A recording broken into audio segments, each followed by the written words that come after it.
AIUDF এর প্রার্থী যিনি শাহাবুল ইসলাম চৌধুরী ফারুল ভাই, উনি এমন একটি দল থেকে এসেছেন, আমাদের পার্শ্ববর্তী জেলা শিলচরে এআইইউডিএফ এর লোক সবাই মিলে বিজেপির প্রচার করছে।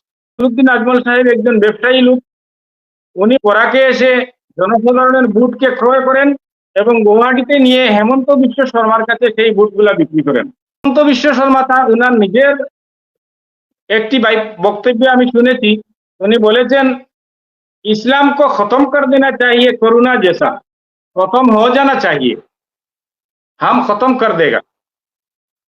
সর্বপ্রথম আমি সন্নি মিডিয়া ইউটিউব চ্যানেলকে আন্তরিকভাবে ধন্যবাদ জানাই। দ্বিতীয় কথা হলো, এবারে 2024-এর যে নির্বাচন, সেই নির্বাচনে মেইনলি আমরা দেখতে পাচ্ছি তিনজন ক্যান্ডিডেটকে। একজন হলেন বিজেপি থেকে কৃপানাথ মাল্লা, এআইইউডিএফ থেকে শাহাবুল ইসলাম চৌধুরী এবং ইন্ডিয়া জোট ইন্ডিয়ান ন্যাশনাল কংগ্রেসের পক্ষ থেকে হাফিজ রশিদ আহমেদ চৌধুরী সাহেব।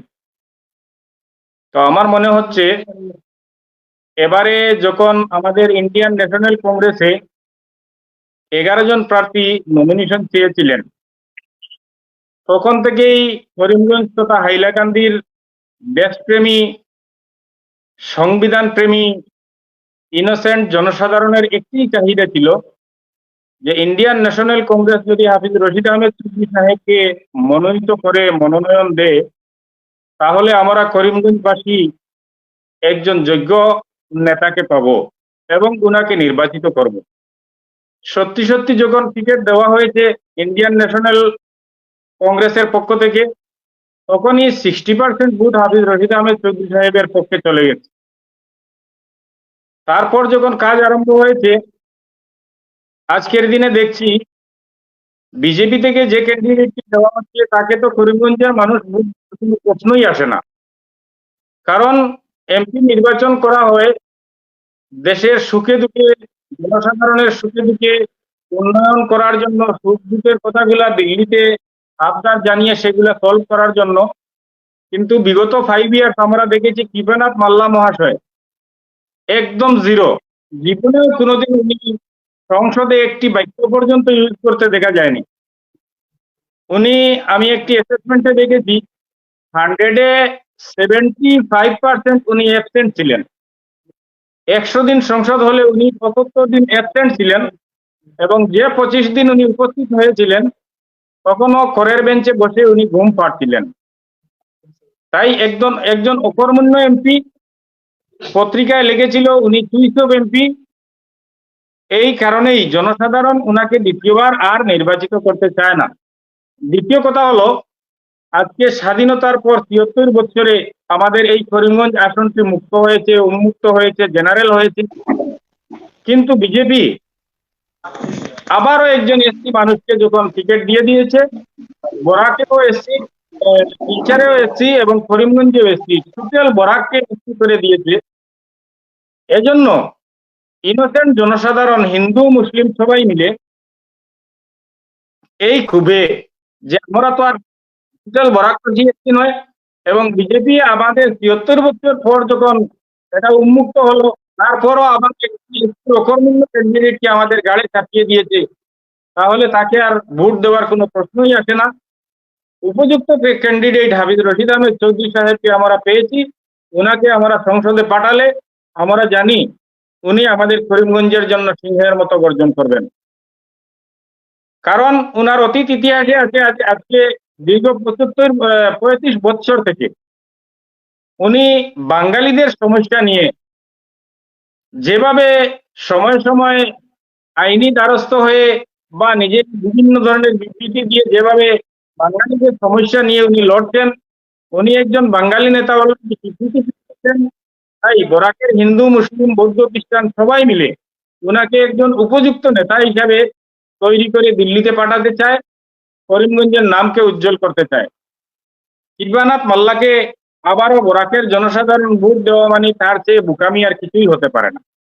দ্বিতীয় কথা হলো ফারুল সাহেব, এআইইউডিএফ এর প্রার্থী যিনি শাহাবুল ইসলাম চৌধুরী ফারুল ভাই, উনি এমন একটি দল থেকে এসেছেন, আমাদের পার্শ্ববর্তী জেলা শিলচরে এআইইউডিএফ এর লোক সবাই মিলে বিজেপির প্রচার করছে এবং মানুষ জানে আমাদের এআইইউডিএফ এর সুপ্রিমো মৌলানা বদরুদ্দিন আজমল সাহেব একজন ব্যবসায়ী লোক।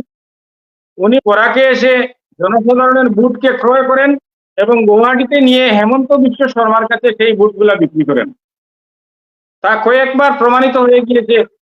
যখন আমাদের মাদ্রাসাগুলো বন্ধ করা হলো, মানুষের কলিজায় দাউ দাউ করে আগুন জ্বলছিল।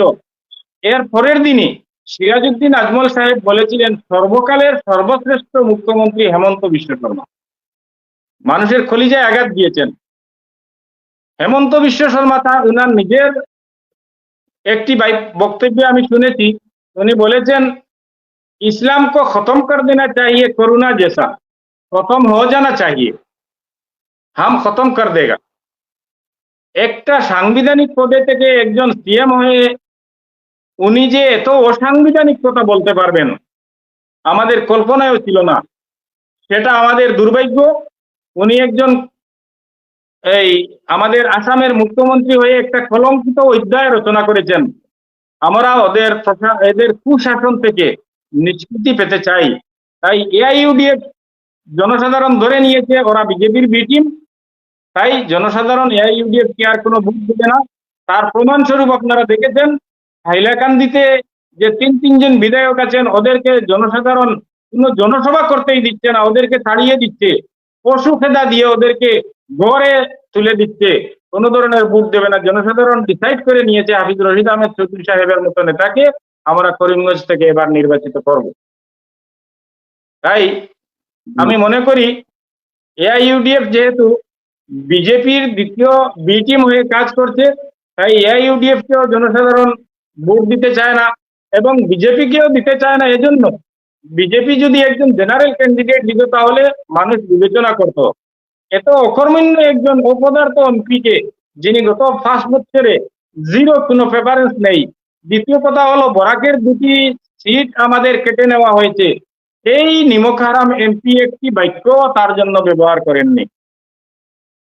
বরাকবাসী 5 বছরে 2টি সিটে 250 কোটি টাকা হারিয়েছে।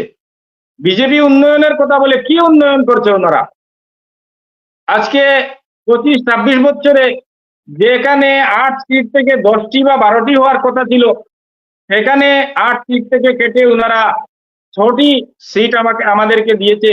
তাই আমরা জানি বিজেপি সরকার বাঙালি বিদ্বেষী এবং বরাক বিদ্বেষী। ওনাদেরকে বরাকবাসী আর ভোট দিতে চায় না। এই হলো আমার কথা।